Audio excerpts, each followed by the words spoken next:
What is up, Empire Builders? Before we jump into this video, I wanted to quickly show you that we are running an exclusive Empire merch drop till the end of September. That's right, only until the end of September we are going to just run the classic black with white logo so that you can go ahead and rep Empire to the fullest, okay? These shirts are going to be $23.99, but free shipping code is going to be underneath this video. It is just Empire, all caps. That's Empire, gives you free shipping. That's $4 off. You're paying about 20 bucks for the t-shirt. I think that's fair.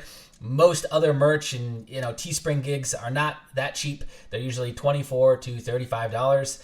And so I want to make sure this is affordable. You get it and absolutely represent the community here. So if you want to go ahead and take advantage of that, the link will be underneath this video and there will be the discount code as well. Welcome to another video.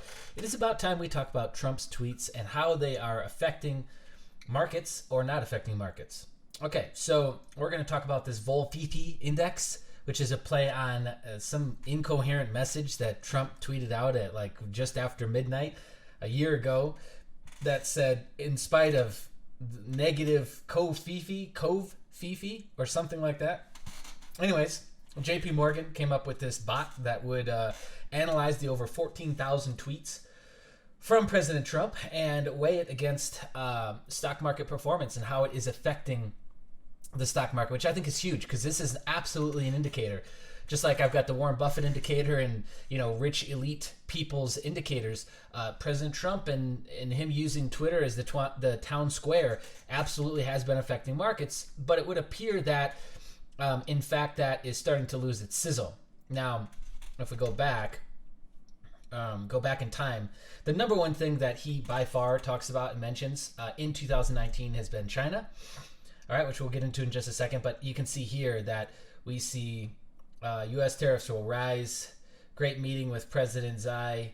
Threatens new tariffs announced. Like we see that the effect is becoming less severe. And that's for several reasons. One is because usually he's tweeting, and we'll go over his tweet schedule, but he's tweeting outside of Chinese trading hours. Two, they've been banning social media quite a bit, especially in Hong Kong. There's some bans going on, and VPNs are even having troubles over there apparently because they're blocking networks. And the third reason is you use something so much and it just loses its sizzle, Okay, so now, oops, that's the other one I wanted to show first. Okay, so before JP Morgan did their bot index, Bank of America ran some numbers. Bank of America found that this was just last week. Okay, so on days where Trump posted 35 tweets or more, or 90th percentile, versus less than 5 tweets per day, 10th percentile since 2016, the markets would fall on average 9 base points, which is pretty significant. Trade talk and tweets by President Trump have contributed volatility of late, from China tariffs to Fed policy and tax to Fed policy to tax policy and more. S&P 500 index, number of daily tweets from President Trump. So we can start to map this out to a degree, and it obviously is significant and does have an impact.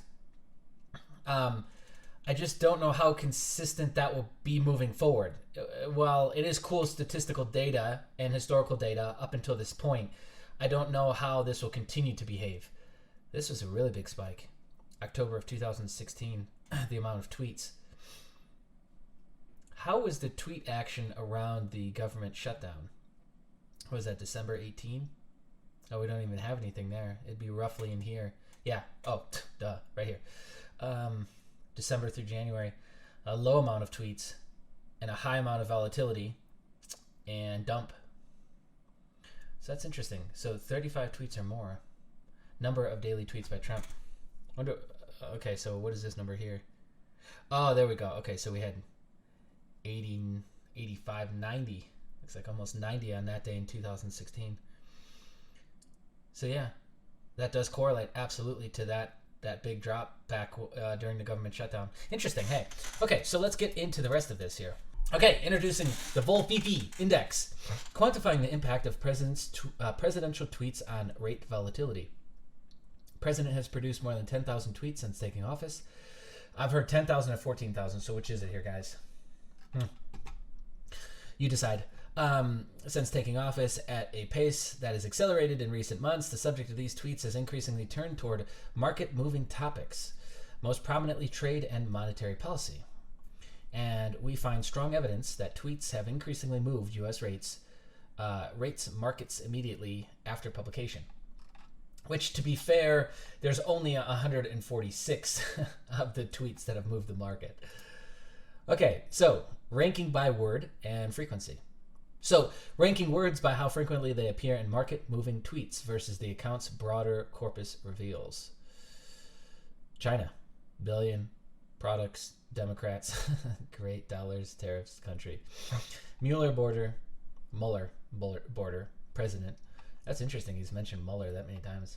Mueller.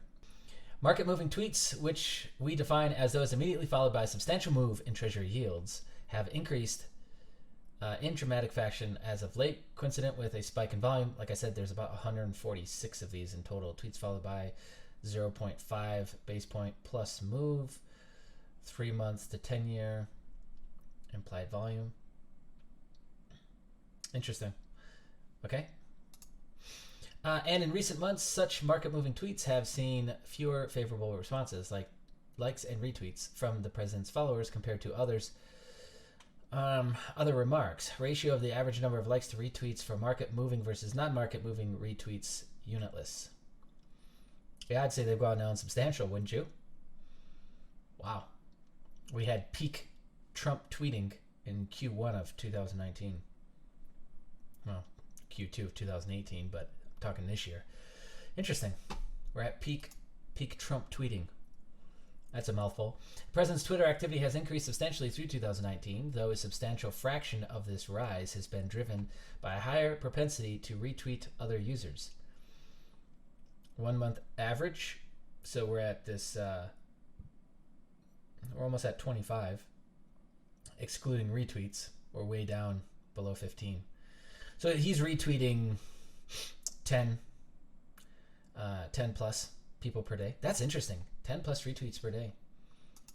And here's the timing, which I thought was pretty interesting. This does not really correlate with markets, as this 3 a.m. tweeting obviously does affect liquidity for some of the markets, the futures markets. But most of his tweets are happening in his 12 to 2 range, which does make sense. That's like kind of, middle of the day for everybody. I wonder what time zone this is based off of. I assume it's Eastern Standard that they're basing all this off of, and correlating this with. But then we've got this peak at 3 a.m. and we've got nothing from 5 to 10 a.m. So maybe that's the time that he's actually sleeping. Yeah, they even say that too. Appears his sleep schedule from 5 to 10 a.m. 5 hours of sleep every night. Guy's hustling, man. You got to give him that. Giving up his pay, and he's hustling and sleeping like really strange hours. The 3 a.m. tweeting, though, that's pretty interesting. Okay, and then there was that, and that was it, right? Okay, that's it, my friends. If you like this video, go ahead and click the like button, hit the subscribe, hit the bell notification, comment below if you got something to say. Pretty interesting stuff. I think it's something to definitely keep an eye on. And man, I wish I had coding skills like I used to, because I'd love to code up my own bot that could pull the historical data from, one of these tweet bases, these archive sites, and measure up words and run some of my own custom algorithms on it, or functions rather, on it to put together some data, because I'd like to track this going forward. That would be a powerful tool. So there you go, ideas for developers and coders to either give this out for free or to charge for it. That's pretty interesting. But yeah, you can actually get a lot of this data where they got it from, TrumpTwitterArchive.com. That's where JP Morgan got it. Cool, guys. Thank you so much for tuning in. We'll see you in the next video. Bye.